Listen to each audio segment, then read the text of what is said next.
नमस्कार, श्रेष्ठ इंस्पायर में आपका स्वागत है। मैं मनोज कुमार। आज हम लोग प्राचीन भारतीय राजनीतिक विचारक में कौटिल्य के राज्य संबंधी विचार पे चर्चा करेंगे।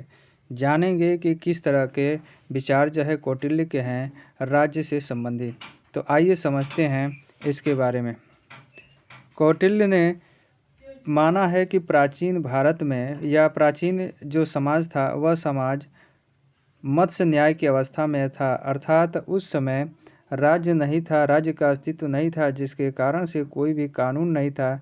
ऐसे में मत्स्य न्याय कायम था, यानी कि जो जितना शक्तिशाली होता था वह दूसरे पे जो है अधिकार जमाने की कोशिश करता था, जिसके कारण से यह स्थिति जो थी संघर्ष की स्थिति थी।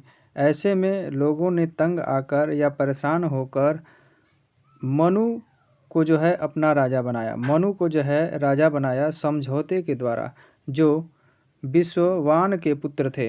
इनको जो है समझौते के द्वारा लोगों ने परेशान होकर, जो प्राचीन अवस्था थी, प्राकृतिक अवस्था थी, उससे परेशान होकर मनु नामक राजा को जो है मनु को जो है राजा बनाया।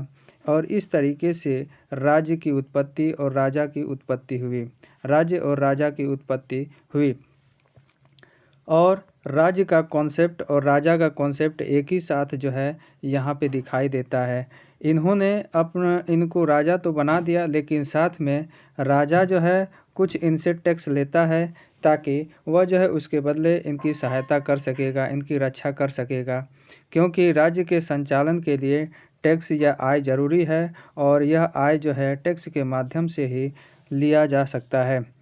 राजा ने यह निश्चित किया और राजा और लोगों ने मिलकर यह निश्चित किया कि अनाज का 6% भाग जो है राजा को देंगे, और व्यापार का 10%। ये दोनों भाग जो है देंगे, किस लिए? लोगों की रक्षा के लिए। इस तरीके से हम देखते हैं कि यहाँ पे मनु और लोगों के बीच में जो है एक समझौता हुआ, और यहाँ पे समझौते के द्वारा जो है राज्य की उत्पत्ति हुई। इस तरीके से यह जो समझौतावादी जो विचारक हैं, हाब्स, लॉक, रूसो आदि जो है उनके समकक्ष यह दिखाई देते हैं।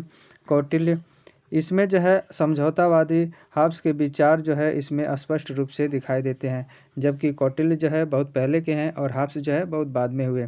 तो हाब्स के विचारों में कौटिल्य के विचार जो है दिखाई देते हैं। आइए आगे देखते हैं कि राज्य का जो है किस तरह के स्वरूप का प्रतिपादन जो है कौटिल्य करते हैं। राज्य जो है समझौते के द्वारा कौटिल्य जो है राज्य की उत्पत्ति को मानते हैं, और यह जो है राजतंत्रात्मक शासन व्यवस्था या राजतंत्र की बात करते हैं। लेकिन कौटिल्य का मानना है कि उनका जो राजा या शासक होगा वह लोक कल्याणकारी कार्यों को करेगा, अर्थात उनका समर्थन किया है लोक कल्याणकारी कार्य का, जो समाज हित में होगा। और यह कार्य जो है किया जाएगा नियोजनात्मक और विकासात्मक, ताकि राज्य का जो है विकास हो सके, बिना किसी भेदभाव के जो है लोगों को जो है विकास किया जा सके। न किसी को छोटा बड़ा, जाति पाति धर्म आदि के आधार पे जो है किसी तरह का भेदभाव न किया जाए। इसलिए नियोजनात्मक और विकासात्मक नीति को या स्वरूप को जो है अपनाया गया। आगे कौटिल्य जो है इसकी प्रकृति के बारे में बताते हैं कि राज्य की प्रकृति और राज्य के अंग या तत्व में यह कौटिल्य जो है कोई भी अंतर स्पष्ट नहीं करते हैं। साथ ही इन्होंने राज्य के 7 अंग या तत्वों के बारे में भी उल्लेख किया है, जिसे सामूहिक रूप में इन्होंने वर्णन किया है अर्थशास्त्र में, और जिसे हम सप्तांग सिद्धांत के नाम से जानते हैं।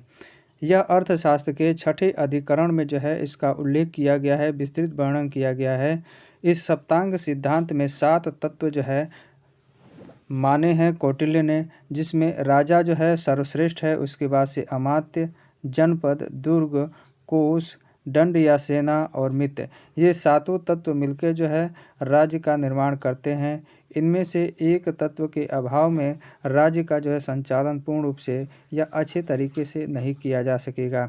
इसलिए कौटिल्य जो है इन 7 तत्वों को जो है आवश्यक मानते हैं, जिसमें राजा जो है सर्वश्रेष्ठ माना गया है, इसे स्वामी माना गया है। कौटिल्य ने प्राचीन अवस्था में राज्य के 7 अंग माने हैं, जबकि वर्तमान समय में आधुनिक समय में राज्य के 4 तत्वों की बात की गई है, जिसमें 4 प्रमुख हैं: जनसंख्या, भूभाग, सरकार और संप्रभुता, जिसमें सबसे महत्वपूर्ण संप्रभुता को माना गया है, क्योंकि संप्रभुता के अभाव में राज्य की कल्पना नहीं की जा सकती है।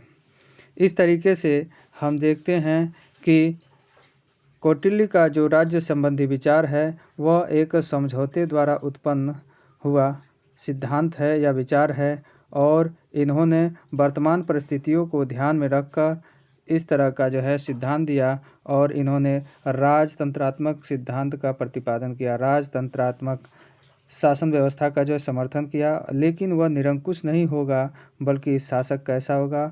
लोक कल्याणकारी कार्यों को करने वाला होगा, अर्थात जनहित में कार्य करने वाला होगा। तो इस तरीके से यह मेरा वीडियो यहीं पे समाप्त हुआ। उम्मीद है कि यह आपको पसंद आया होगा। तो मेरे वीडियो को लाइक कर दीजिए, शेयर कर दीजिए और मेरे चैनल को सब्सक्राइब कर दीजिए।